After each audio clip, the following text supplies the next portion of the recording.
They say that age is just a number, just a number, just a number, just a number.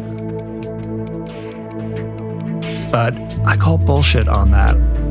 I think aging is a perspective. Aging can harden you to long-held beliefs that don't serve you, or it can bring you wisdom. Aging can restrict your sense of possibility, or it can unlock your further potential. Aging can be used to excuse yourself from new experiences and challenges, or it can be the catalyst for pursuing your most meaningful goals. Aging happens to everyone, but allowing it to limit you is a choice. So the question becomes, are you going to let aging defeat you, or are you going to leverage it to empower you? That preface was my way of welcoming you to our fourth Masterclass episode, in which we share big truths from some of my best podcast guests, honing in on a single theme or subject matter. And today, we're going to dive deep into the subject of longevity. We talk a lot about longevity on this show, from a science and technology to diet and mindset perspective. But beyond the amazing information you're about to hear, the real foundational truth I want to begin with is this: longevity is possible, because there are choices that you can make to access not simply the longest lifespan possible, but also the greatest health span your body is capable of. There are real, tangible, practical methods that we can employ to get the maximum value out of our bodies and therefore our lives. Large populations of people around the world are already achieving amazing longevity results, and we know this from the work of my first guest, Dan Buettner. Dan Buettner is a bit of a longevity superhero. He's a Renaissance man. He's also a National Geographic Fellow and multiple New York Times bestselling author. But he is perhaps best known for his work with the quote-unquote blue zones, which are these communities spread around the world that boast the highest per capita populations of centenarians. Essentially, places where people not only live inordinately long, but also seem to resoundingly be living happier than their fellow Western world counterparts. So in this first clip, Dan's going to offer a primer on how to live a long and fulfilling life based on his many years of studying these blue zones populations around the world. And maybe not surprisingly, nutrition plays a key role. So this is me and Dan Buettner. For those people listening or watching who are new to kind of your work, I think it would be helpful to just kind of provide a quick synopsis of what this whole blue zones thing, is about. So we found longevity hotspots in Okinawa, Japan, Sardinia, Italy, Icaria, Greece, Nicoya Peninsula of Costa Rica, and not far from here, the Loma Linda, California, and the Seventh-day Adventists. And over the past 15 years, I've been studying these cultures in an effort to preserve this interconnected set of factors that are common to all these places that are yielding longevity. Right. So amongst these populations, none of them are striving for longevity. They're not thinking about it. They're not going to the gym. They're not dieting. Their lifestyles are set up in a certain way that is conducive to them becoming centenarian, right? The foods they eat, the manner in which they interact with their community, and interact, throughout their daily lives in a physical sense. All of these things kind of contribute to this set of parameters that you have kind of distilled down and canonized. That's right. So I would say the big epiphany, and it took me 10 years to make this realization. In America, we tend to pursue health. We find a diet, or we find an exercise program, or we get a coach, or we get on a supplement program, and we think, well, we got to find this program. We need the discipline, the focus of mind, and we're going to go after it. And the vast majority, 90+% of people fail at what they start at within a year. Mm-hmm. In blue zones, these people are eating mostly plant-based foods. They're moving every 20 minutes or so. They're hugely socially connected. They're suffused with purpose, not because they've tried. It's because they're a product of their environment. They live in places where the cheapest and most accessible foods is peasant food. It's whole grains, it's nuts, it's greens, it's tubers.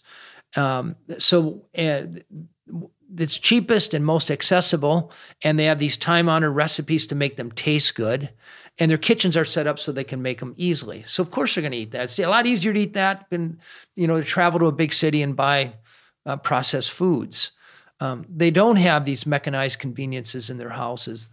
So they're not turning to some, power tool to do their work. They're kneading bread by hand or grinding corn by hand. They're doing garden work by hand.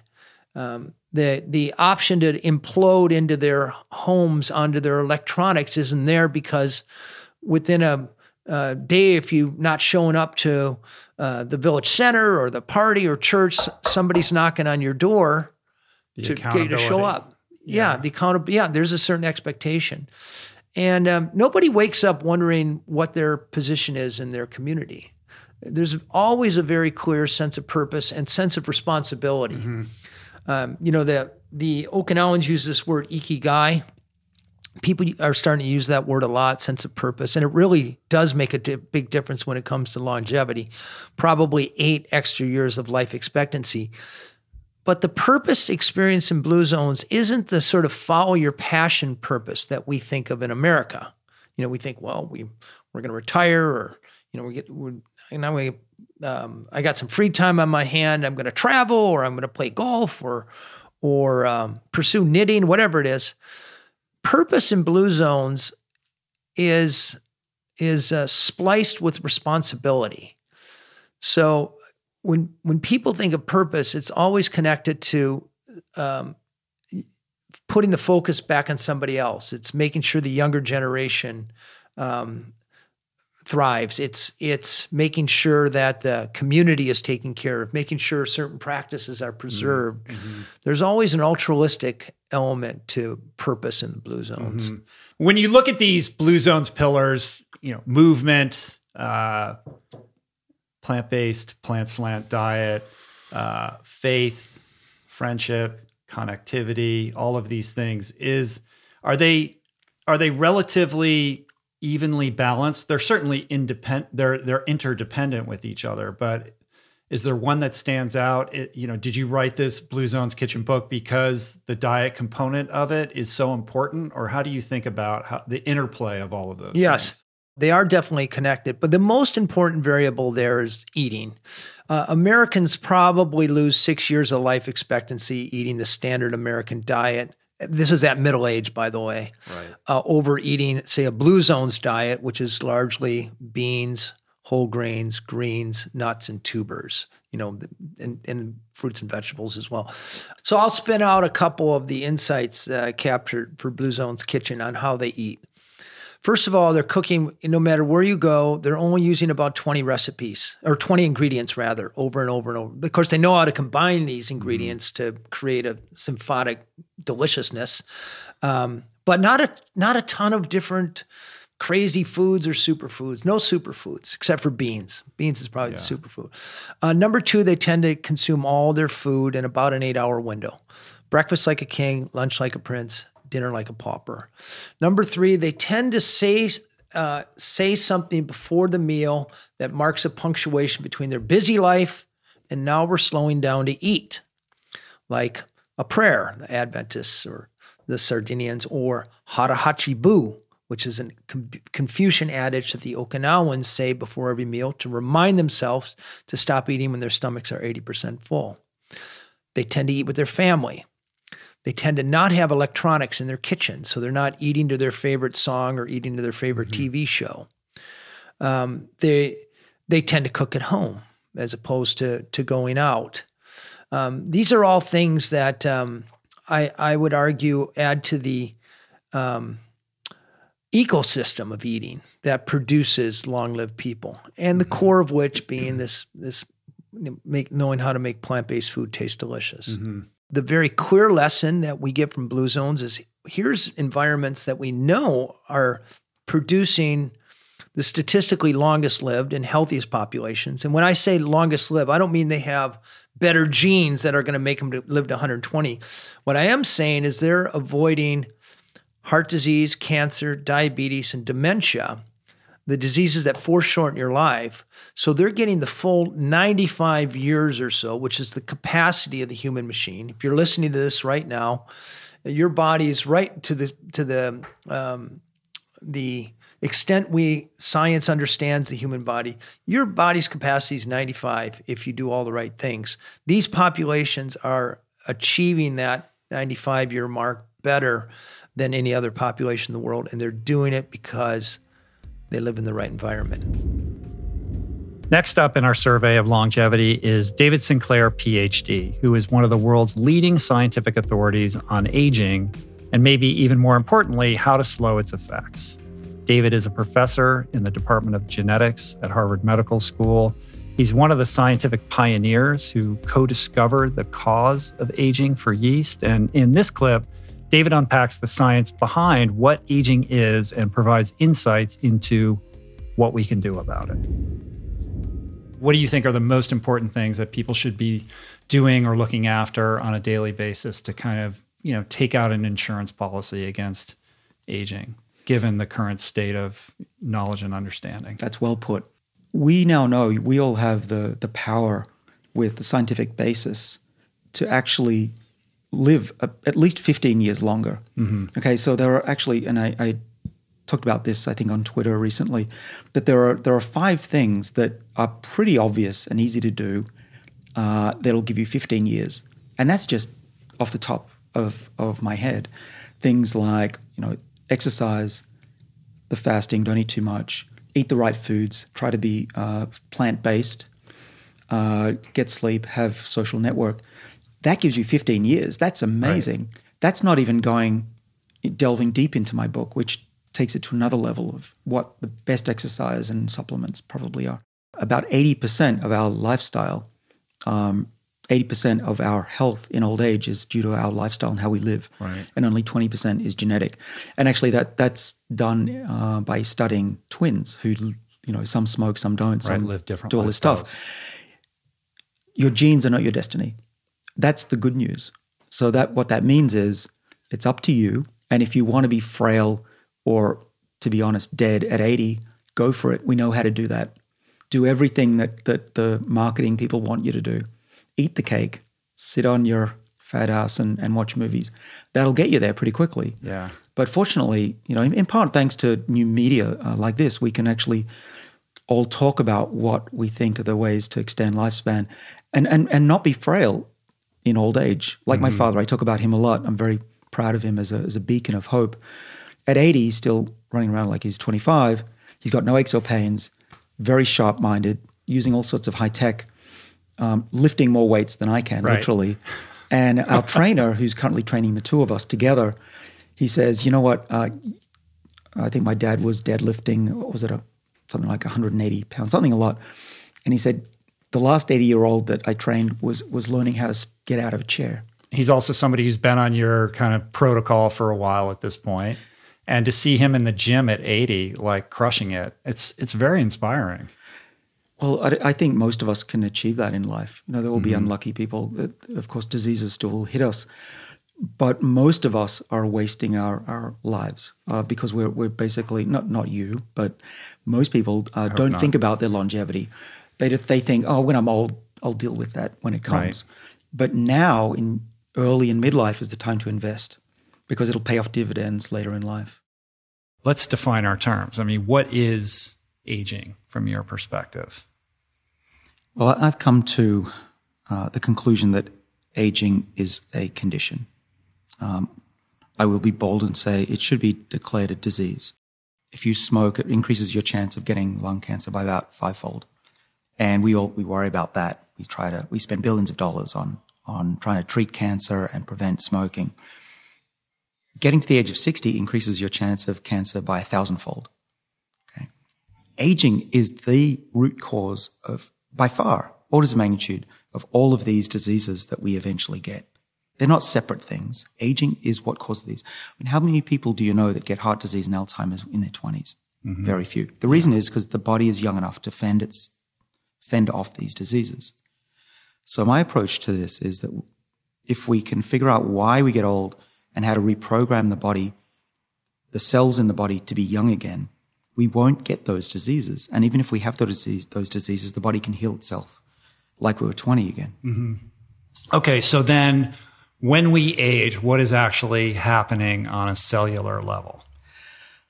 All right. So we in the aging field have come up with 8 or 9 what we call the hallmarks of aging, the underlying causes of aging, from telomere loss to mitochondrial decay to proteins misfolding.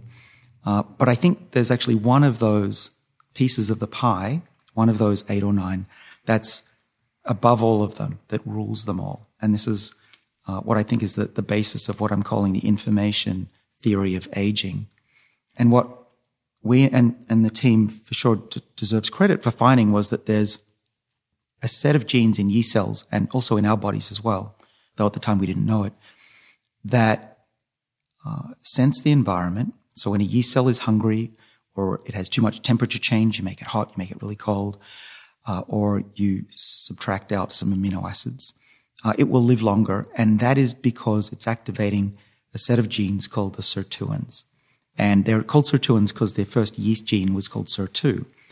Now, what's key to this whole information theory is that SIR2 is an acronym. It stands for Silent Information Regulator number 2. So just a little bit about genetics. Silent information is essentially a gene that's switched off and stays off. And in yeast, that's the genes that control whether a yeast cell is a male or female. So SIR2, that gene was known already to yeast biologists in the 1980s to silence genes, to keep them off. Okay. And what the lab that I was in, Guarenti's lab, discovered is that if you mutate these SIR genes, SIR2 and SIR3, SIR4 genes, the yeast cells live longer.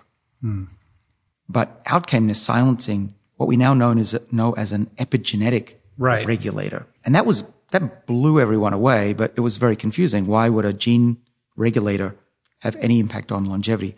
But what I think now is that the major cause of aging is a loss not of the genetic information, but the epigenetic information of the body. The DNA strand is very tightly packaged in other proteins called histones. And those histones come together very tightly to silence genes. So that's what the sirtuins do. They bundle up the genes so that they get switched off. Or the histones might be spread out and they allow the cell to read the gene. And that's what we call the epigenome. It's the system that controls how the DNA is packaged and says to the cell, these genes should be on and these genes should be off. Because DNA is digital, the epigenome, if you look at it, is actually analog. And analog information is extremely subject to noise over time. It's the main reason we switched to digital. But being analog, it means that it's very hard to copy. It's also very hard to maintain in a pristine state over a period of 2 weeks for a yeast cell or 80 years for a human. And so I'm fairly convinced, given the work we've done over the last 10 years, a lot of it unpublished, that the reason we age is that it's the analog information in the body that's lost over time, not the digital. In the same way that a compact disc has digital information, and if you scratch it up, you lose the ability to read the right songs at the right time. Right. That's super interesting. I think it's pretty clear that the food we eat has a drastic impact on our health and longevity. But what about periods of time, sometimes even longer periods of time than people might even think possible, when we don't eat at all? Or in other words, can fasting have any impact on health span? Well, Dr. Alan Goldhamer has the answer, or a answer, I should say. An iconoclastic pioneer in his field, Dr. Goldhamer is the founder of True North Health Center in Santa Rosa, California, which is one of the first and largest facilities in the world that specializes in medically supervised water-only fasting. Over the last few decades, Dr. Goldhamer has successfully supervised more than 20,000 patient fasts and has seen lives transformed wholesale. So in this clip, from my discussion with Dr. Goldhamer, he walks us through the benefits of fasting, and the power of a whole food, plant-based diet to prevent and reverse the many chronic lifestyle ailments that unnecessarily impair or shorten the lives of millions of people across the world. How good you can become in a sport may largely be dependent on genetics and luck. How long you're going to live in life may be largely dependent on genetics and luck. But how well you're going to live in the time you have left may be dependent on what you put in your mouth and the diet and lifestyle choices that you make. And so what we're trying to explain to patients is you're not going to live forever. You're going to die. There's been over 100 billion humans, modern humans born on the planet. There's 7.3 or 4 billion alive today, but there's only been 5 well-documented people that will live past 117. So the thing is, you're not going to live forever, but you don't have to spend the average 9.6 years of debility or 17 years in poor health that the average American is spending, giving up, compromising the last decades of life that could be your richest decades of life because of chronic degenerative diseases, because we haven't taken control of our diet, sleep, and exercise patterns. And that's what we're trying to point is you may not be able to live forever, but you can reduce dramatically the years of debility that you have, your vulnerability to infectious disease, your likelihood of developing heart attack, stroke, and other debilitating conditions. That's where the big payoff is. Not living forever, but living well until you die, having a good life and then having a good death. All right, so how does the fasting come in, though, as a pathway towards that? So fasting is interesting because you're dealing with people that are oftentimes addicted to the artificial stimulation of dopamine in their brain, whether it's to drugs or dietary issues. Fasting is a great way of breaking that cycle. It can be a very effective way of getting the person to the point where good foods taste good. It's a great way of lowering the blood pressure enough you can eliminate the medications, along with the chronic cough, fatigue, the impotence, and premature death that's associated with them. Normalizing the blood sugar levels so your insulin levels normalize, so you don't have the cravings and the binging and all the other stuff that sometimes go along with it. Or in autoimmune diseases, oftentimes pain is significant, inflammation and swelling. People can't be active. They can't dissipate their tension. They aren't able to engage effectively. And so when you get people out of pain, it's like an epiphany experience. And now the motivation goes up. It's hard to be motivated to make diet and lifestyle changes when you feel like crap all the time. But when you get a taste of feeling good again, it's very motivating.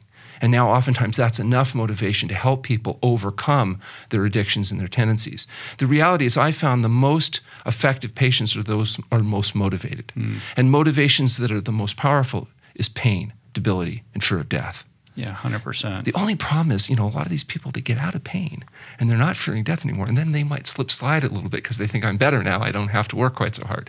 So, there's challenges on both sides. But yeah, it's one thing to talk about intermittent fasting or, a fasting mimicking protocol. It's another thing altogether to talk about a 40-day water fast. Well, that is a very extreme Moses, thing. David, Elijah, Jesus, and our patients.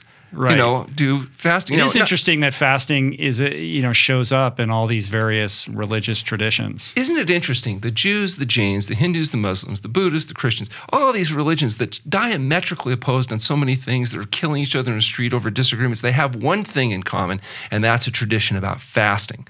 Because fasting changes how you feel about yourself and the world around you. It can't help it. These traditions resonate throughout history. And, the reality is perhaps it's because that's what works. So you approach fasting from a perspective of weight management and also disease prevention and reversal, but there's also all this emerging science around longevity and anti-aging. Of course, that's Longo's specific lens on this, but by dint of autophagy and all these other biomechanical systems that are affected by fasting, there's now this whole world of research opening up around prolonging life as a result of this. I actually think the people that are going to turn out to get the most benefit from fasting, this 1 and 2 week fast that we do with healthy people, is healthy people. Healthy people that are looking to stay healthy. For example, to avoid vulnerability to infectious disease, to avoid the problems that, not waiting like my brother did till he has a heart attack, but the people that are willing to use it to prevent the problems from the beginning. And interestingly enough, I've been communicating with Valter Longo recently about doing a joint study where we're going to use his expertise and access and our facility to do some look not just at intermittent fasting, but long-term fasting, and compare and contrast and see what the very best bang for the buck, so to speak, of is in terms of taking healthy people and helping them stay that way. We've got a study that's planned for next year looking specifically at exotic biomarker changes with these dietary changes, with fasting, and then trying to differentiate How much fasting, how frequently, what's the right combination? That's all relatively new territory. Why is it that, why 40 days or 21 days? Like, what is it about that extended period that's so important? Well, what we do is we want to fast as short as possible, but long enough to get the problem resolved. And so it's not like we're setting out to try to beat Jesus in fasting duration. We don't go over 40 days generally, because if you keep the fast under 40 days, there's few metabolic complications. As you start getting into the really long fasts, the 60 days, the 80 days, the longer fasts that were done in the past, it's a much more delicate balance in terms of electrolyte balance and other things. And so the guy that I trained with, Buettner in Australia, used to do fasts as long as 100 days or longer. Walk me through the experience of this journey that you see with the typical patient. I mean, you're demanding a lot of them. They're going through something they've never done before. Like, what is the, what is that like for that individual when they're on day 3, day 10, day 30? Yeah, so the first few days of fasting are actually the most difficult because you're adapting off a glucose metabolism into a fat metabolism. So the brain is changing fuels from burning sugar to burning largely beta-hydroxybutyric acid, which comes from the ketone bodies from the fat breakdown. So there's an adjustment there. You're detoxing oftentimes a lot, although we've learned to minimize the effect of detoxification by getting people to eat a fruit, vegetable-only diet for a few days before we start fasting. That's made a huge difference. So they're not coming off caffeine addiction at the same moment that they're trying to adapt to the fast. They've already gotten that stuff out of their system. And that's actually the most difficult stuff, getting the cigarettes, the caffeine, the alcohol, all the meat, fish, fowl, eggs, dairy products, processed foods, all the host of chemicals that people are putting into their body with over-the-counter prescription medications. So we've gone through a wean-down process, and then we start fasting. And their mouth may coat up and taste like something crawled in there and died, and they may have some skin rashes or elimination. They may get mucus discharge. They may get some vivid dreams. They may have aches and pains, and they may have difficulties with all kinds of adaptive processes, but they go away. And then something else comes along, and then it goes away. And then it becomes very empowering because they realize that they're able to get through this process, that just because they had a headache doesn't mean they have to rush out and try to suppress those symptoms with a pill. It goes away. The body's able to heal itself. And then once you get into 4 or 5 days of fasting, the body's pretty well acclimated to the fasting. At this point, there's no hunger. People are going to cooking demonstrations. They're coming to lectures. They're going to the dining room to socialize with people. They're 5 days, 10 days into a fast. You think, oh my God, you haven't eaten for 10 days? No, I just enjoy being there. That's crazy. Not a problem. So then, depending on the patient, sometimes they start getting relief. Their pain, maybe for the first time in years, the pain that they've been suffering with is going away. And they may find that, some people who have these chronic debilitating problems start resolving. Things start falling off. Tumors start shrinking. They start getting excited, like, oh, maybe there's something to this idea of the body healing itself. And, we're monitoring these patients to go through the process. And then at some point, you get to the point where there's a limiting factor. Maybe their electrolytes start to drop a little bit, or their energy is not acceptable. They're not able to maintain adequate ambulation. Or maybe that's how much time they've got. Because, some people have jobs and lives and responsibilities. So we only have so much time to here work for with. 40 days. Yeah.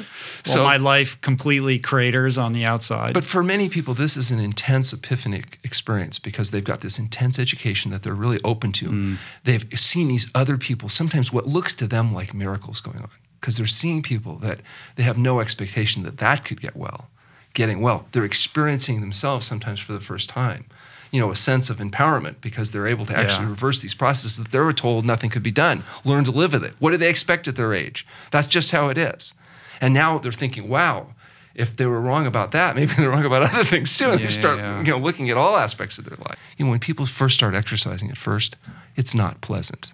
They got aches, they got pains, they're fatigued, they're not getting the success, they can't do what they want. But as they do it, they get to the point where not only do they tolerate, they're not just doing it because they want to, maintain the weight or get the figure or whatever it is. They're doing it because they start realizing they're getting real intrinsic benefit from engaging in this consistent activity. And now they don't want to give it up. And I think the same thing happens when people really get into a healthy lifestyle. Yeah, they they're realize invested. They don't want to go give it up and feel like everybody else feels because of some greasy, slimy, convenient food. They're willing to pay the price of trying to do the planning and do what it takes to try to ensure that they can get their needs met. Just like I think people that get into a regular exercise regime realize that now this is so beneficial, they will literally structure their schedules around making sure that that's an important part of their activity. And the same thing happens with sleep. When you realize how important sleep is to health and maintenance and energy, you start prioritizing that. And you don't compromise your sleep, you don't compromise your exercise, and hopefully you learn to not compromise your diet and lifestyle. I tell people, here's what you need to do. First, get enough sleep, because it's your most critical activity. Then engage in regular exercise so you can dissipate the tension, you can build fitness, and have the time to prepare and eat healthy food. If there happens to be any time left, well, fine, you go to work. Sorry to interrupt the flow. We'll be right back with more awesome, but I want to snag a moment to talk to you about the importance of nutrition. The thing is, most people I know actually already know how to eat better and aspire to incorporate more whole plants, more fruits, vegetables, seeds, beans, and legumes into their daily routine. Sadly, however, without the kitchen tools and support, very few end up sticking with it. So, because adopting a plant-based diet transformed my life so profoundly, and because I want everybody to experience some version of what I've experienced, we decided to tackle and solve this very common problem. The solution we've devised, I'm proud to say, is the Plant Power Meal Planner, our affordable, all-in-one digital platform that sets you up for nutrition excellence by providing access to thousands of highly customizable, super delicious, and easy-to-prepare plant-based recipes. Everything integrates with automatic grocery delivery, and you get access to our amazing team of nutrition coaches 7 days a week and many other features. To learn more and to sign up, visit meals.richroll.com. And right now, for a limited time, we're offering $10 off an annual membership when you use the promo code RRHealth at checkout. This is life-changing stuff, people, for just $1.70 a week, literally the price of a cup of coffee. Again, that's meals.richroll.com, promo code RRHealth for $10 off an annual membership. All right, let's get back to the show.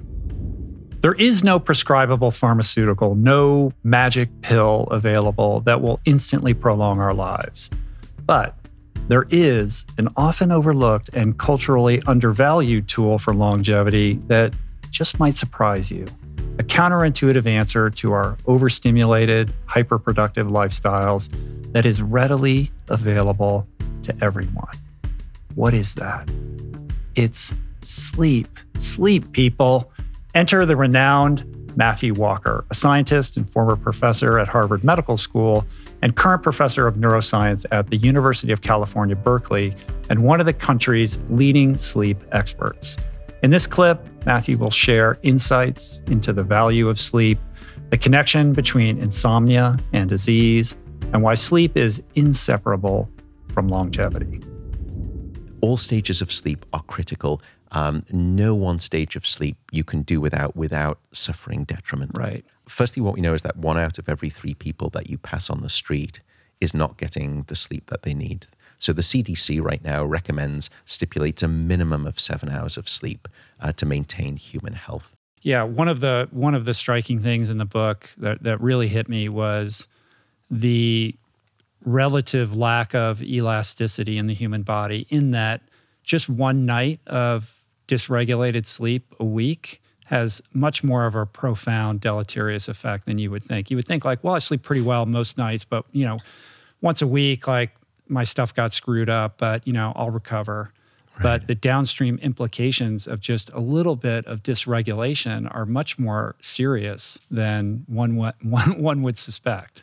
Yeah, I mean, a good example is another study where if you take healthy adults and you limit them to just 4 hours of sleep for a single night, the next day we see a 70% drop in critical anti-cancer fighting immune cells, 70, called natural killer cells. Mm-hmm. Now today, you and I have both produced cancer cells, more than likely.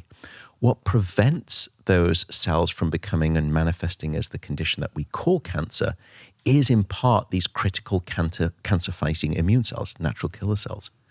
That is a dramatic state of immune deficiency, and it happens quickly after just one bad night of sleep. And I think about this all the time when I wake up after an amazing night of sleep, and then my experience throughout the day is optimal. And then the following night, I have a degraded version of that. And I wake up and I think, why can't we figure out a way to replicate this day in and day out without pharmaceutical intervention? Like, I'm trying to do all the right things, and yet it is so elusive. And part of that, yes, is age, because when you're a teenager, you can just, fall asleep in an instant and seem to get a good night's sleep no matter what. But I'm constantly thinking about, like, how do you figure this out and master it? Because if you could, it would literally change everybody's lives. Yeah, if you take the reverse of that, we know, starting with this recommended sweet spot of between 7 to 9 hours a night, going in the downward direction, there's a very simple truth, which is that the shorter your sleep, the shorter your life. Mm-hmm. Short sleep predicts all-cause mortality. Right, which is so ironic, given that, the hustle culture, it's all about maximizing those daylight hours, and I'll sleep when I'm dead. Right, but you're just hearkening that death. Yeah, it's mortally unwise advice. Right. Anyone who tells you that. Mm. But to me, I think, sleep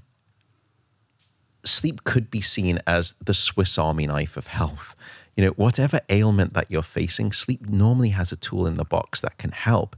And so, for me, I think the Shangri-La is perhaps less about trying to elongate lifespan, than it is really about prolonging people's health span. Mm-hmm. Because when you ask most people, that's what they really want when they're trying to sort of, live a clean, healthy lifestyle. They don't want a life with disease and sickness. Mm-hmm. But when you are starting to shortchange your brain and your body of sleep, that's what you're inviting. And the elastic band of sleep deprivation will stretch only so far before it snaps.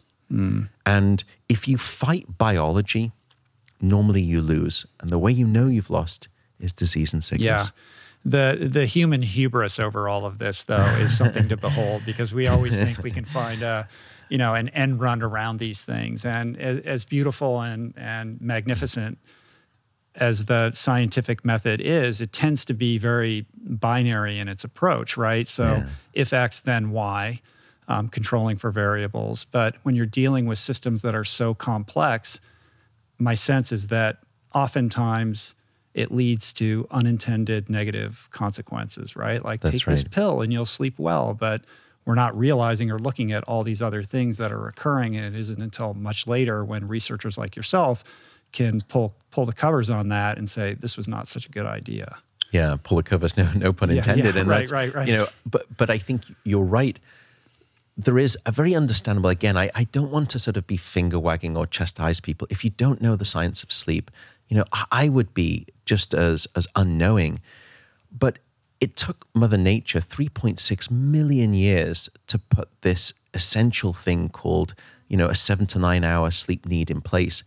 To think that with hubris or arrogance that we could come along and within 5 or 10 years, if we're, medical, sort of forcing medical residents to go through these ridiculous sort of schedules, or, if you're in some other professional industry, that you can just find a way to hack that system is unfortunately misfounded. Right. During deep sleep, our heart rate decelerates, our vascular system, our vessels start to relax.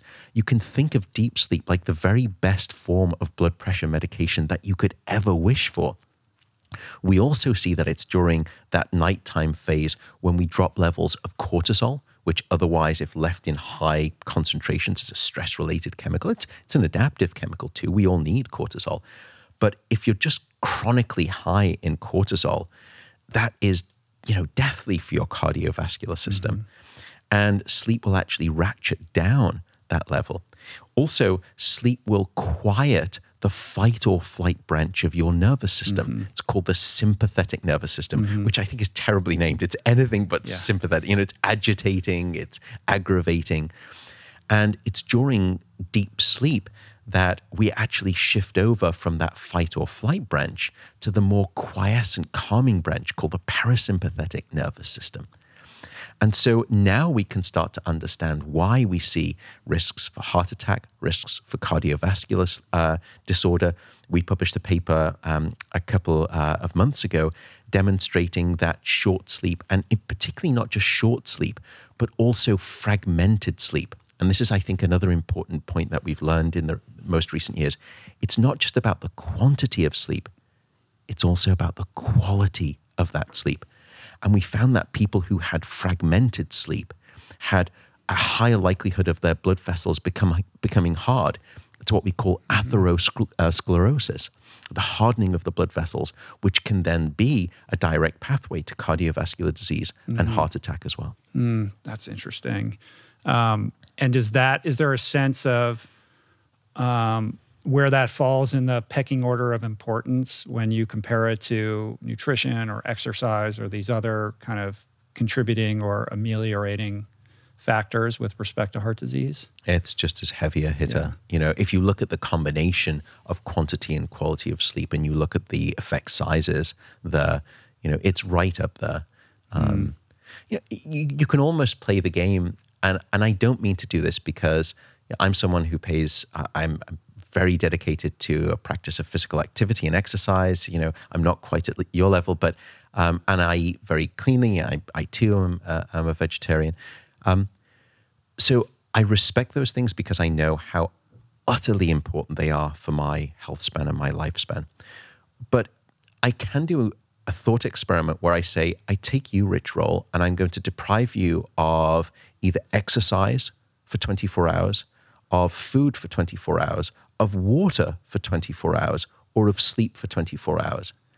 And sleep there's no comparison. By a country mile will dwarf the physiological and mental deficits that come by way of that. I think the only other thing that's perhaps will overtake sleep is oxygen. If I starve you of oxygen, you will. Maybe. I hold my hands up. I lose out to oxygen. Right. But you've said often that when you think of the pillars of health, sleep isn't a pillar; it's the foundation upon which all these other pillars are erected. Essentially, right? Yeah, I used to think it was a third pillar, but then the more I've done this research over the years, the more I realized that I was wrong. I want to be clear about one point, and that is that longevity isn't really just about living as long as possible, because the true objective is to live as vibrantly and as energetically as possible for as long as possible. And my next guest, the esteemed Valter Longo, PhD, has devoted his life to this endeavor. One of the world's leading scientific authorities on the subject of longevity, Dr. Longo is the director of the USC Longevity Institute, as well as the program on longevity and cancer at IFOM in Milan, both of which focus on developing a better scientific understanding of the fundamental mechanisms of aging and disease. Here, Dr. Longo shares his thoughts on aging and the many insights gleaned from his scientific research. What is aging? What causes it? What exacerbates it? And what have you discovered can perhaps slow it down? Yes. So aging is actually, I started the book by talking about that. Aging is actually not a bad thing, right? Violins age and they get better, right? And marathon runners, they get better, at least for a while, as they age. And then, maybe the peak performance for a marathon runner peaks around 32 to 35, which is very different from other athletes. Senescence is really the word that deals with changes that are detrimental. So accumulation of damage and other dysregulation that leads to dysfunction, right? So that's the word senescence. Usually we use aging because everybody understands that word better, so it's fine to use aging. But so as time goes by, systems accumulate damage, and they start becoming dysfunctional. Why does the body suddenly become less adept at repairing that damage? Well, there are a lot of theories of aging, and a lot of most people have focused on the aging part itself. I come up with a term which I call juventology or juventology.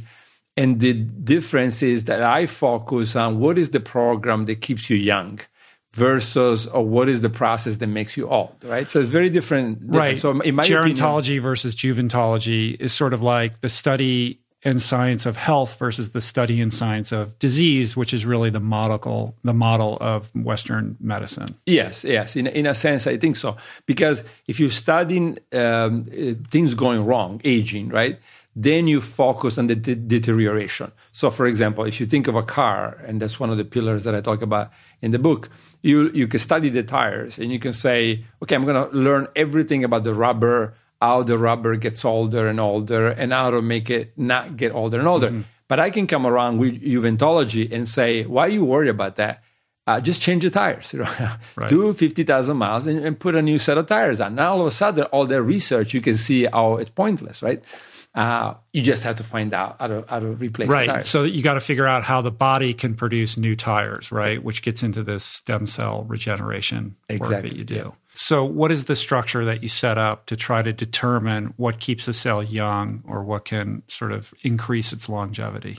Yeah. So the beginning, it was use this simple organism and use genetic tools that at the time were only available for yeast, for baker's yeast, right? So, for example, one of our first studies that we published in Science, in the Science Journal, was let's delete every single gene in the genome, which is about 6,000 genes, and see which one becomes most protected against toxins, right?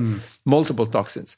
And then the hypothesis was, if something is super protected against damage, it's going to be protected against aging. And that worked out very well, and that led to the identification of what's probably now recognized as the most important pro-aging pathway, is the TOR-S6 kinase pathway. And so that was one strategy, use the tools, genetic tools that we had. And the other one was, because I was in the Walford lab, and we had some people, lots of people working on the molecular biology of aging and the molecular biology of yeast, not aging. Nobody cared about aging at the time. But for example, upstairs I had somebody called Fuyu Tamanoi, and he was working on RAS. And the field that described how RAS reacted or was activated by sugar, right? So then I came out of the Walford lab. I say, if sugar activates RAS, and calorie restriction extends the lifespan of all these organisms, then it must be that if I delete RAS, the yeast are going to live longer. So this is a biased approach versus what I said earlier, which is completely unbiased. And sure enough, now they live a lot longer. They live 2 or 3 times longer just by deleting this sugar gene. So now the TOR-S6 kinase is the protein pathway, and the RAS PKA is the sugar pathway. Right. You delete both of them, you get tenfold lifespan extension. Wow. And then you step it up and apply this to a rat population? Yeah, then you apply it to, in our case, a mouse population, also knowing that the data from Cynthia Kenyon, Gary Ravkon, and others in worms and flies, right, which was matching. So everything was starting to make sense. That was all aligned. So TOR was causing aging in all these organisms. If you activate it, and if you did protein restriction, the organism lived longer, right? So just protein restriction.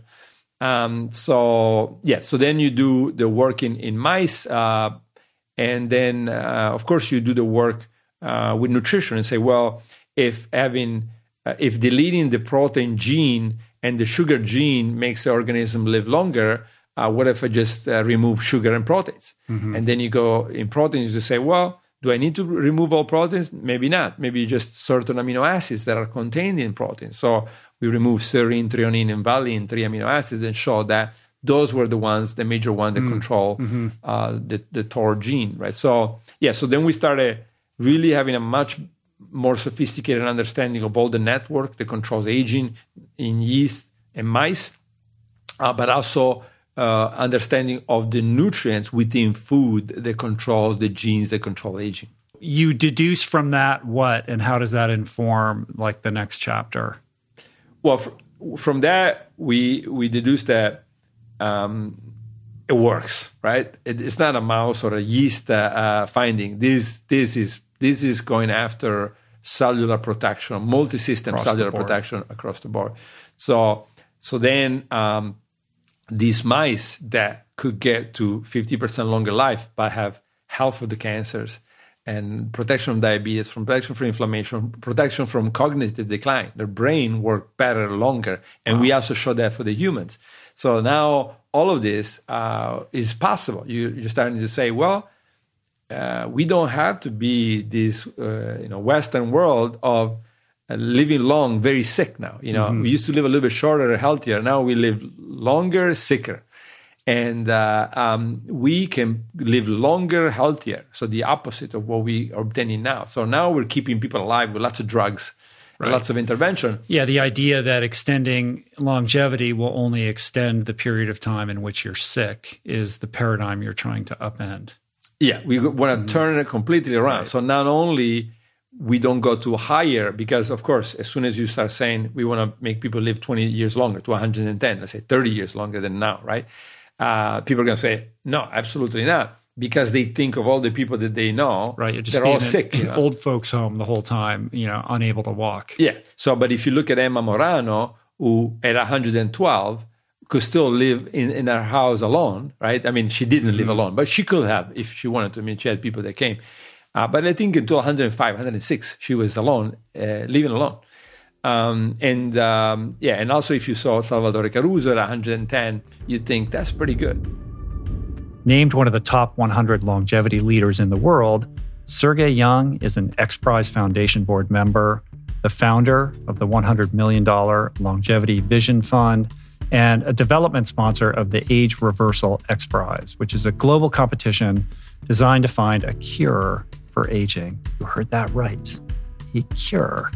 In this next clip, Sergei shares a profound truth, and that truth is that technology can extend our lives, but we have to create lives that we want to extend.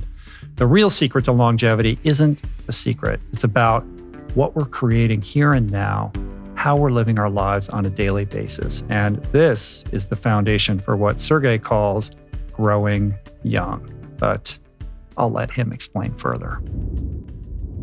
On top of everything in here, one thing we haven't gotten to yet in this discussion around longevity isn't just arresting the aging process. It's this idea of, it's literally the title of your book, like growing young, like the reversal of aging. So can you kind of parse those two things? When you say growing young, like what exactly are you talking about? Yeah, so remember what we started is like average lifespan on Earth increased from 35 to or at least in developed countries, from 35 to 75 years. But then the upper limit of lifespan is still the same. It's somewhere around 120 years. Yeah. So the oldest person on Earth was this beautiful French woman who died, I think, back in 1999 in the age of 122 years. And this has been unchanged through the whole history. So then the question is, how do we change that? And so far, the way we increase our lifespan and health span has been avoiding early deaths. But that's like the only thing that we've done. And even the focus of today's discussion is like, well, let's just not die from cancer. Let's not die from heart disease, from diabetes. And we're facing actually the next wave, a next barrier, which is neurodegenerative disease, which come in the later stage of our life, somewhere around 80s or 90s, which we still need to solve. But it's just, so the average lifespan increased because we're avoiding early death. So that's the modus operandi. Right, because a lot of those stats are driven by infant mortality. Exactly. As well, right? Exactly. Well, that's like the biggest problem that we've been solving. But what is happening with the technologies and science breakthroughs, which are available to us today, and which is in like a work in process today, we will soon have an ability to reverse aging. Even like there was very small studies done with 8 people who actually managed to reverse their aging based on set of biomarkers, but a very small number. But and again, it sounds impossible and ridiculous today, but this has actually happened. You can grow young. You can change your set of biomarkers to be younger. Like even today, like when I had my statin story, when I rejected the idea of taking the pill till the rest of my life and changed my diet, became plant-based, doing physical exercises, taking omega-3, and there's like even a vegan version of that available, right? So you can be vegan and taking different supplements. I reduce my biological age by probably 3 to 5 years. So that is already happening. We just have this lifestyle intervention, and this will be contributed and complemented by our ability to influence genetic diseases or our genetic setup, by our ability to regrow and replace organs. Actually, the two most difficult ones is actually brain and heart. Isn't it symbolic? Yeah. And or like having longevity in a pill, right? We have so many longevity and age-related disease kind of drug candidates at the moment, like metformin. Generic drug has been there for 50, 60 years, pretty safe. We still need to run a trial, but what is it in terms of creating age reversal effect, right, or life extension effect? But this is still in development stage. But again, there's a lot of ideas how we can reverse our aging. And some of these species on Earth, they don't have an aging process. So the way they die is like, metaphorically, like being hit by a bus, right? So there's no, in terms of our biological setup, we don't necessarily need to age. But again, and I do think it was the theme of our conversation today, before embracing technology and science of age reversal, there's much bigger issues that we need to solve. Yeah, 100%. Create a life that we want to extend. Yeah, 100%. We like to talk a lot about the minutia or the 1% that's going to, some supplement that we can take. But in truth, the real mover here is how you're living your life on a daily basis. Exactly. And it's not sexy. It's not, there's no hack involved with that. It's just, good habits. It's everyday choice. Practiced every single day. Yeah. Change your mentality rather than taking responsibility and changing the world, changing your health. You just sit and wait until something magical will happen. And I'm a little bit against that. I also think I'm chemical engineer by my first degree. So that's why, I just rejected the idea of, having statins for the rest of my life. And this is where my longevity journey started. I just do believe that a lot of things need to be tested in a proper way before we can embrace that. And in the meantime, we just need to look at the levers that we can actually control today, and we can change today.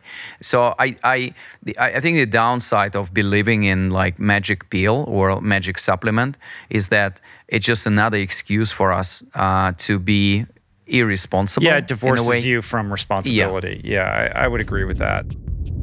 If certain animal species can live extraordinarily long lives, then why can't humans? Well, our next speaker on longevity wants to answer that question. Enter Peter Diamandis. Peter is best known as the founder and executive chairman of the X Prize Foundation and executive founder of Singularity University. Over the course of his storied career, Peter has started over 20 companies in the areas of longevity, space travel, venture capital, and education. In this clip, Peter explains the intriguing concept of something called longevity escape velocity and gives a prediction as to when scientists will reach it. How long before you think we reach what you've talked about as achieving longevity escape velocity? Maybe describe what that is.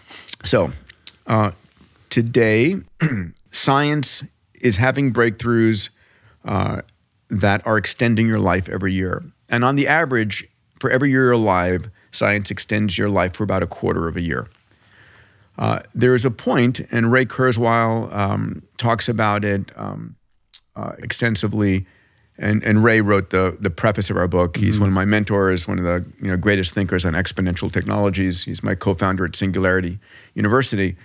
And I asked him, when do you think we're going to reach longevity escape velocity, which is the point that for every year you're alive, science is extending your life for greater than a year, right? Sort of a departure point. And his answer about when we'll get there, he said, is about 12 years. That's his guess. Now, if someone else said it, I wouldn't give it that much credence. But if you Google Ray Kurzweil's accuracy on his predictions, it's 86%. I mean, the guy is extraordinary in his predictions of the future.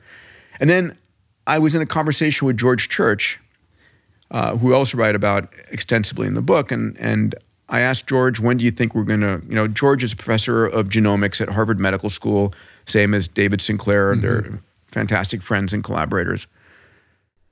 And George said, within the next 15 years.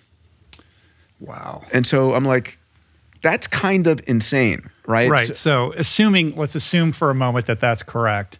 15 years from now, give or take, we'll be able to, every year that you live, there will be an incremental addition to your life's health span. Yeah, sufficient enough such that the perpetuation of life would seem to never cease. Yeah, it's like, we have a 24,000 mile diameter or circumference of the planet. And if you're in a jet going at 1,000 miles an hour westward, the sun never sets, right? And so if you go faster, the sun will you're rise. In stasis. Yeah. And so it's somewhat similar in that regard.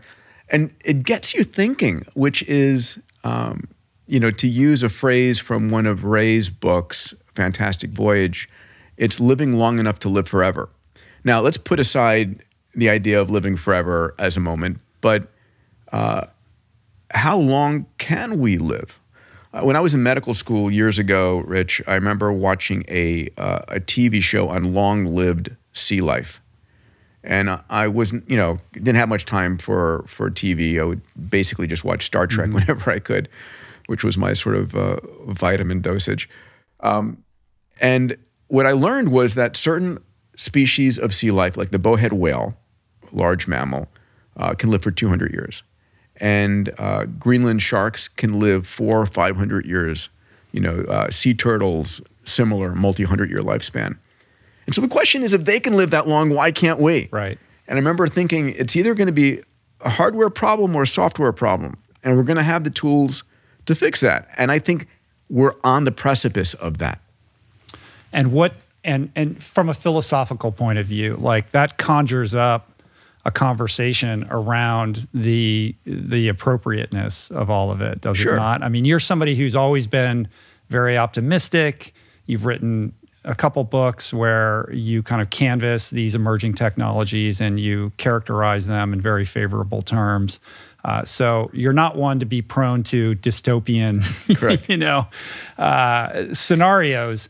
But I can't help but think, like, in the event that, perhaps we could live to something like 200 years, like, what would that mean? Like, how does that impact our psychology as a species? How does it impact how we think about risk? Yeah. How does that impact overpopulation on a planet of, decreasingly limited resources, et cetera? So how are you wrapping your head around all right, that? I know you got a whole thing. Let's open this door. I love it. First of all, a study came out 6 months ago done by London School of Business, Oxford, and Harvard that looked at the impact of extending the lifespan by just 1 year of every human on the planet. The economic impact is $38 trillion to the global economy of being able to keep you and me in the game a year longer. So it's a massive positive impact to the global economy.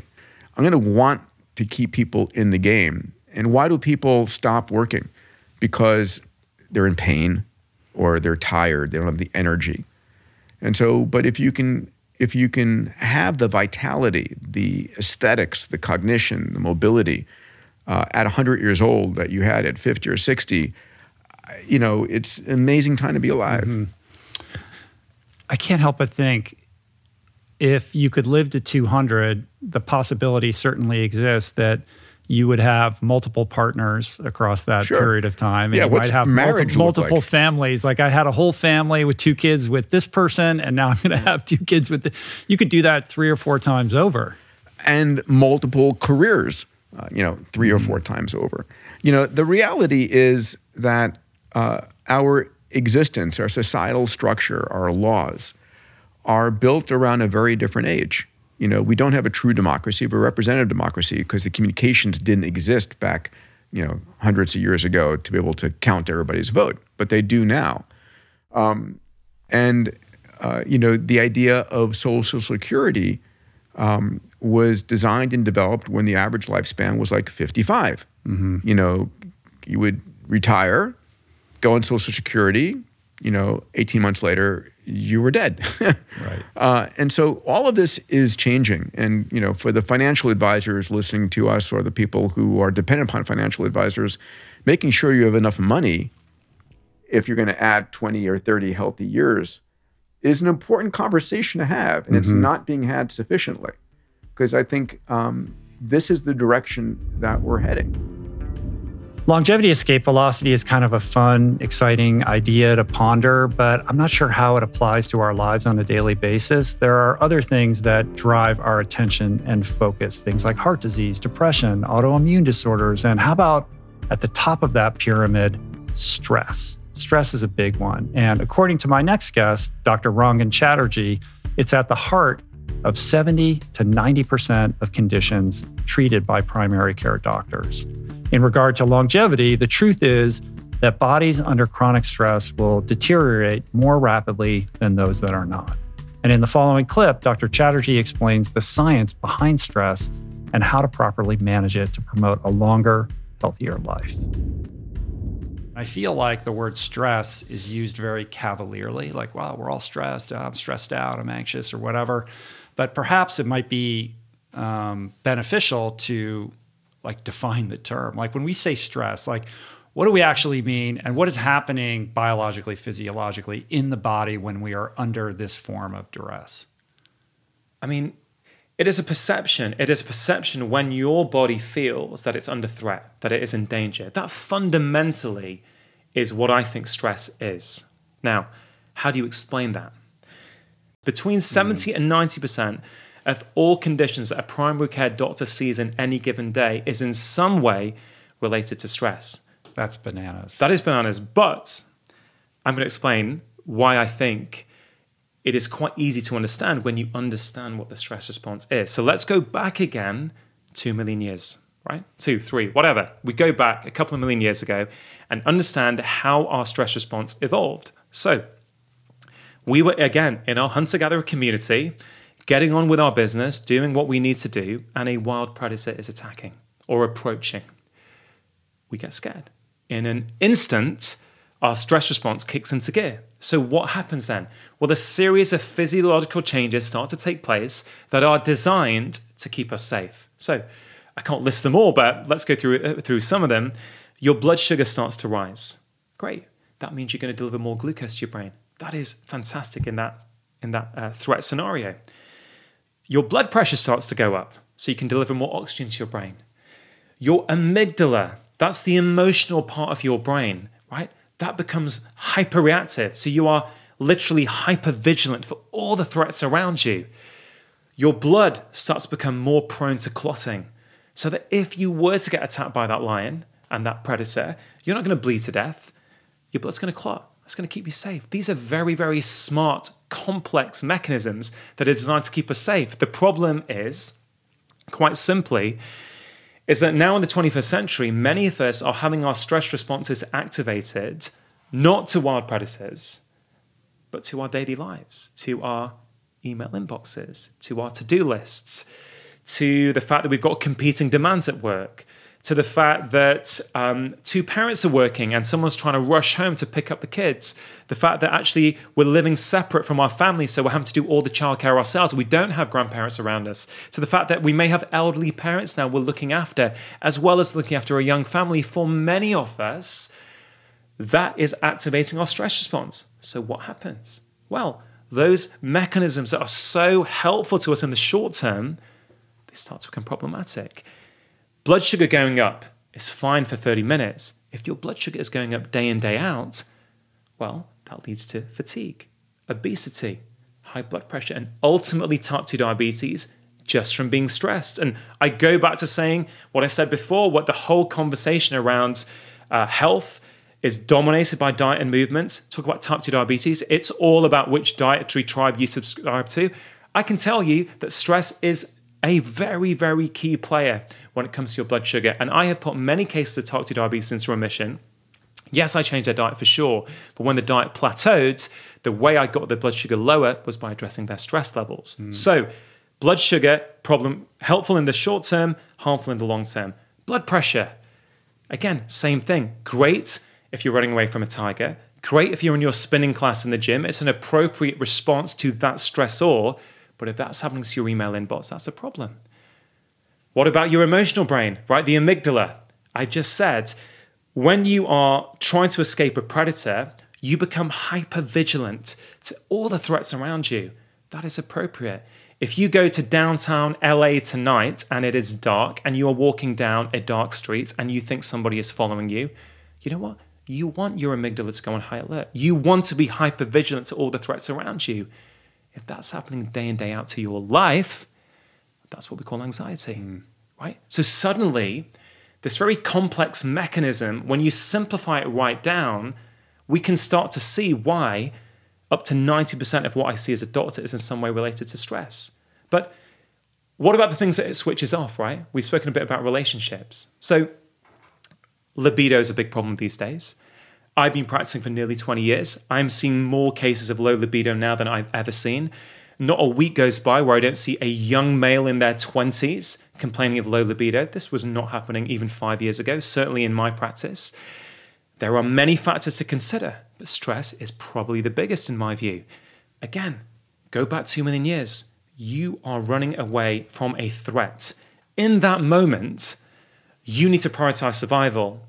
You do not need to be able to chill out and procreate with your partner. Right. So your body switches it off, right? It almost sounds overly simplistic, but I love simplicity because when you understand it simply, you start to realize, hey, I understand now why anxiety, why low memory, why poor concentration, why insomnia, why low libido, why hormonal problems, why obesity, why type 2 diabetes can all have stress as a key player. Gut problems, right? Last Mintel survey in the UK showed us that 80% of UK adults have complained of some form of GI problem in any given year, right? Now, food, of course, is a factor, but I would argue that stress is a bigger factor because what happens, again, just like libido, if you're running away from a lion, you don't need to be able to digest food. Just get switched off, just like that. It's a time fraught with problems. Pressures, external pressures, things that we feel that we have to do. There are so many things that we can do, but the thing that is rising to the surface in me now is think about downtime, right? We need downtime. We thrive on downtime. Our brains thrive on downtime. You simply cannot get up, go on your phone, consume, watch what the world is giving you, reacting, go to after work drinks, go to all these family engagements, come back, lie in bed, consume more. You simply just cannot do that without there being a consequence. You will be accumulating micro stress dose after micro stress dose, and you will go over, and it will lead to family arguments. It will lead to a row with your partner. It will lead to you getting stressed out at work and falling out with your boss. It is all a consequence of that framework of micro stress doses and where is your stress threshold. You need to minimize the micro stress doses, and you need to take active steps to increase your resilience. So, well, let's call it simple. You mentioned a morning routine, right? I'm a huge fan of morning routines. And the framework I create for people is a morning routine has 3 M's, the way I see it. Mindfulness, movement, and mindset. So if you want a morning routine, you don't know where to start, think about those 3 M's. Now, you can personalize them to your own life. If you have got an hour in the morning, great. If you've got 5 minutes, you can still do it in 5 minutes. Just the act of having 5 minutes to herself in that morning actually transforms the rest of her day. Have some time to yourself, really be mindful of that. And if you find a morning routine helpful, start there. Now, the next thing I'd probably say to people is think about how much you've moved. Right? Yes, we know physical activity is important, but fundamentally, if we go back to 2 million years ago, when we think about our stress response, what is the stress response designed to do? It is priming us for physical activity. Nowadays, the stresses are coming in such a way like, we're sitting on our butts at our desk and our email inbox is stressing us out, or the fact that actually, oh man, I am exhausted today, but everyone at work's going out tonight, and then my sister's flying into town tonight. Oh man, I just want to go to sleep, right? So I would say, have you moved enough? Just ask yourself, have you moved? If you haven't, just make it a priority every day to do something. Even if it's a 10-minute walk at lunchtime, put your phone down, go outside for 10 minutes, and you will start to burn off that stress in your body. Well, those are two simple things, right? When you're traveling, if you're traveling to go and see your family, right? And this applies not in the holiday season as well, that people are traveling to work and they're getting stressed out. Use that travel time to really look after your mental health, right? Don't put the news on. Don't listen to what Trump has just tweeted, right? Own your mental space. Own what's going on in there. Use that time to listen to relaxing music. Listen to an inspiring podcast. Pull up the Calm meditation app on your phone and put your headphones in and meditate for 10 minutes. I am not asking you to do 3 hours of yoga every day, even though that will help you, right? I'm asking you to just think about, have I given myself a bit of time today? If you are getting stressed out at a party, your family are there, your mother is stressing you out, right? Your mother-in-law, let's say, or whatever, check in with your breath. It's a cliche. It is the biggest cliche, just breathe. If people understood what breathing actually does on a fundamental physiological level, we would all be practicing it every day. Breathing is information for your body. When you're feeling stressed, when you've got deadlines that you're working away for, you will not realize, but your breathing will change. You will start to breathe more from your chest than your diaphragm. You'll breathe quicker. Your breaths will be more shallow. And what does that do? That sends messages to your brain that I am in danger, that there is a problem. And that gets you in a vicious loop where you start to breathe faster. Now, the great news about that is that you can very easily change that situation. If you consciously change your breathing, you can change your physiology. So if that's happening, you're at a party, whatever, there's a work do, you know what? Maybe go to the restroom or go outside and just for 2 minutes, breathe. Do the 3-4-5 breath. If you don't like that one, do a box breath where you breathe in for 4, hold for 4, breathe out for 4, hold for 4. I guarantee if you do that for 1 minute or 2 minutes, you will feel calmer, and the way you deal with that situation will absolutely, it will change. You will be less reactive. What if we reimagined aging not as something to fear, but as something aspirational? Well, in this inspired clip of our masterclass on longevity, we reframe aging as a sacred phase of life to be celebrated, an opportunity to share accrued wisdom, channel it into a second act, and leverage it to make your life and relationships more meaningful. Leading us on this philosophical journey is Chip Conley. Chip is a highly accomplished individual, but I want to draw attention to his latest endeavor as the founder of something called the Modern Elder Academy, which is the first midlife wisdom school dedicated to transforming aging. Here is Chip Conley. Well, what's fascinating is there's a societal narrative on aging and then there's a personal narrative. The societal narrative is if you can survive your midlife crisis around 45 or 50, on the other side of that, you have disease and decrepitude, and then you die. Right. And the reality is the personal narrative on people's aging is very different than that. And there's something called the U-curve of happiness. It's gotten a lot of social science research attention. And the idea of it is once you hit around 47.2, although your mileage may vary, with each passing decade after that, you get happier and happier. So you're happier in your 50s than your 40s, 60s than 50s, 70s than 60s. And you start to see some leveling out and a decline in happiness around the last 2 or 3 years of your life. So if you're living to 100, and maybe who knows how long he'll live, he's probably still on the stride going up. Yeah.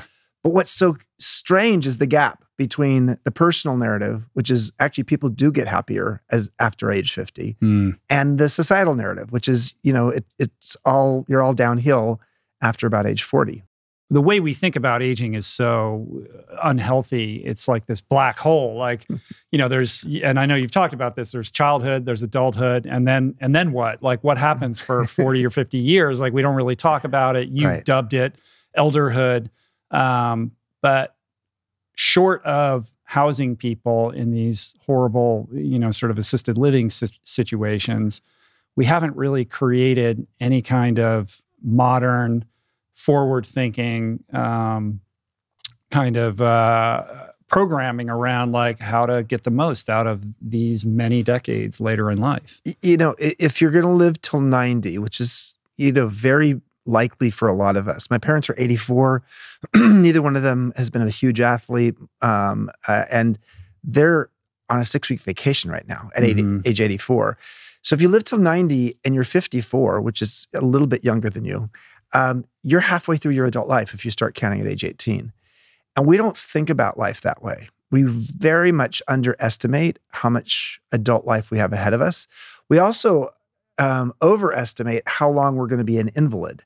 And there's something called compressed morbidity in the medical field. And it means that, in essence, the time of your life when you're sort of on the verge of death is a much shorter period on average than it used to be. So you've got, you know, what Mary Catherine Bateson would call she calls it the midlife atrium. She says that having additional life, having additional years, because longevity in the year 1900 was 47 on average, and by the year 2000 it was 77. She says all of those additional years are not like having extra bedrooms in the backyard of your house, like you're old longer. No, she says it's like having a midlife atrium. And the midlife atrium means there's light and air and additional space happening in the middle of your life. So you're in midlife longer. And yet we have very little in the way of society, resources, tools, or even thinking around what midlife is supposed to be. Yeah. One of the critical kind of tools that you leverage at the Modern Elder Academy that I want to hear a little bit more about is just getting really clear on what your mindset is so that you can begin the process of deconstructing it and perhaps, you know, telling yourself a new story. Yeah, well, so there's 4 key pillars of our curriculum. The first one's reframing aging, helping people to see that maybe their best years are ahead of them. Right. Can this be aspirational? It can be. And, you know, some things get better with age. I love that your listeners and your community is very much about keeping the body alive. But you're certain things get actually better with age. You know, your emotional intelligence grows with age. Your spiritual awareness grows with age. So there's a lot of things that actually get better with age. And yes, if you work on your body and your health and your nutrition, it might get better with age as well. You're a great example of that. So there's that, reframing aging. Then there's mindset. So there's growth and fixed mindset. We're big fans of Carol Dweck's work at Stanford. And so a fixed mindset is when you tend to think of life as, I'm here to prove myself, and I define success as winning. The problem if you have that point of view as you get older is you stop playing the games you can't win. And that means your sandbox gets smaller and smaller. And as it gets smaller, you actually get more bored because you're not trying new things. So moving from a fixed to a growth mindset means moving from proving yourself to improving yourself. And instead of focusing on winning, you focus on learning. Becca Levy is the one who actually, in many ways, our program is built on her work from Yale. She was able to show that when you shift a person from a negative to a neutral mindset, from a negative to a positive mindset on aging, you give them 7.5 additional years of life. What? It's actually more life than if someone stopped smoking at age 50 or if they started exercising at age 50. So the public health benefit of shifting a mindset around aging has a greater benefit to society, and people are happier. And yet we have PSAs left and right about how we should stop smoking and how we should start exercising. We have no PSAs around how to reframe aging. One of the questions we ask at MEA is, what is it that you know now or have you done now that you wish you had known or done 10 years ago? Think about that for a moment. And then ask yourself 10 years from now, what will you regret if you don't learn it or do it now? And this is how I started to learn how to surf at age 57. Because I live on a beach near a surf break, somewhat famous one. And I was like, ain't going to be any easier at 67 than 57, Chip. So we began this masterclass by hearing from Dan Buettner on his study of centenarians. And I can think of no better way to end this masterclass than by hearing directly from a centenarian himself. His name is Mike Fremont, and he is 100 years old, a 100-year-old retired engineer turned climate activist who, in addition to being pretty darn with it, holds a slew of age group world records, including the fastest recorded marathon for a 91-year-old. You heard me right.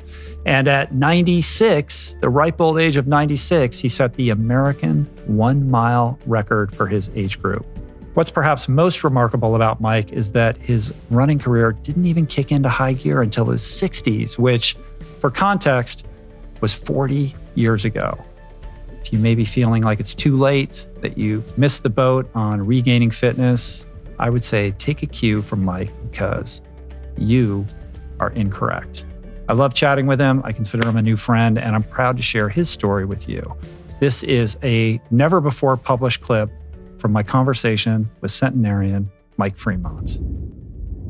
I guess the first obvious question is, how are you doing? Like, how do you feel? What is it like to be 100? These, believe it or not, are the very best years of my life. No question. Why is that? Things that I've worked for and worked on have blossomed out. I'm still here. I can still run, so to speak. For my age, I'm practically number one. Yeah, by sheer process of elimination. But also, I mean, it's amazing that you still get out there. You're still running. You're so engaged with life. And where does the running begin? Running, I was 36. I had 3 little children and my first wife, and she died of a brain hemorrhage when our daughter was 2 weeks old. And I had started a business a year before and decided I was stressed. And I lived on a dam, and I used to run across that dam, which was level, right, every day after work. And it was very rewarding. It was better than 2 martinis. So running became a little part of my life. And then they got me in a race. And I did okay. I didn't come in last. Yeah, so it's around 60 where you start getting competitive, though, as I understand. Is that correct? Not really. I don't think I ever became competitive, actually, until I was 88. I ran a marathon when I was 88, and I got first place in history in what they call the single age running. And then at 90, you do it again, the single age world record for the marathon. And at 90, you also set the single age world record for the half marathon. And at 91, the single age world record for the half marathon. That's right. So you have 4 world records. And you have a whole slew of 5-year age group records going. Yeah. There's too many to even keep track. I didn't even realize that at the time. Anyway, there's not much competition out there. There hasn't been because people don't understand the system, how your system works and contributes to being able to do these things. So maybe explain how you do it. Like, how are you able to not just run marathons and half marathons in your late 80s and over the course of your 90s, but also set world records? Like, what is the secret to longevity here? The longevity part of it is the interesting part, I think. And the Japanese are credited with living 6 years longer on average than Americans. That's a huge amount. Yeah. But here I've already I'm 22 years older than the average person who dies in this country. Right. And it's been a pleasure. And it's simply because of what I eat. And I hold that largely responsible for all the records that I set in old age. No question in my mind. Absolutely, it is diet that has determined my existence, my continued existence, and my beautiful health. Essentially, for the last 30 years, you've been eating a very strict whole food plant-based diet. 100%, no exceptions, cold turkey. So what about the fitness routine? What is the secret to how you've been able to continue running into your 90s and now at 100? I was able to retire at the age of 88. Yeah. So low stress, free time? Stress also kills. And if you can keep your life from distress as well as stress, you're very fortunate. My routine had been 3 times a week, Sunday, Tuesday, and Thursday. I would run 10 miles until I was 98. 10 miles 3 times a week. 10 miles 3 times a week. That was 30 miles, 10 miles 3 times a week. Mm-hmm. And what is it like now? It's 5 miles 3 times a week. Mm-hmm. Do you do any other kind of exercises? Up to this year, I have been a canoe racer on a lake that's 3 miles away. So I was one of the first guys out there with my racing canoe. And another guy in an old canoe came up to me and says, "What kind of canoe is that?" And I described it. And I said, you want to try it? And he said, yeah. So we exchanged canoes and he tried it. And he became your canoeing buddy? He became my canoeing buddy. And then we attracted another guy because we're out there plugging away. And then I said, we ought to start a group here. He at the time was 13 years younger than me. Mm-hmm. That was 2000. So I was 78? Yeah, he was 13 years younger. He was 65. Mm-hmm. I said, why don't we call it the EPA? She shook his head. That's the Elderly Paddlers Association. There you go. So we attracted a few more. We probably got about 12 altogether. Maryland is one of them, who come out on Monday, Wednesday, and Friday. That's 7:30 in the morning. Right. And are you still doing that now? Yeah. You are? Well, I haven't started the season yet. It's been too cold. But the EPA lives on. Oh, yeah. Okay, good.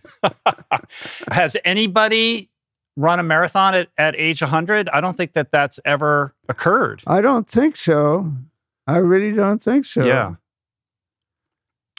I think I could, because I think a marathon, the one I set the world record in, was not overly stressing. Mm-hmm. It wasn't. No, I think I could have gone further. Yeah.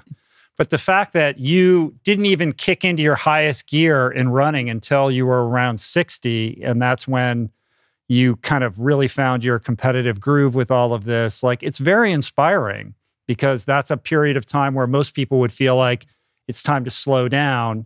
And in your example, that's where I feel like you really started to get more engaged with your life. Well, I'm very grateful for this opportunity.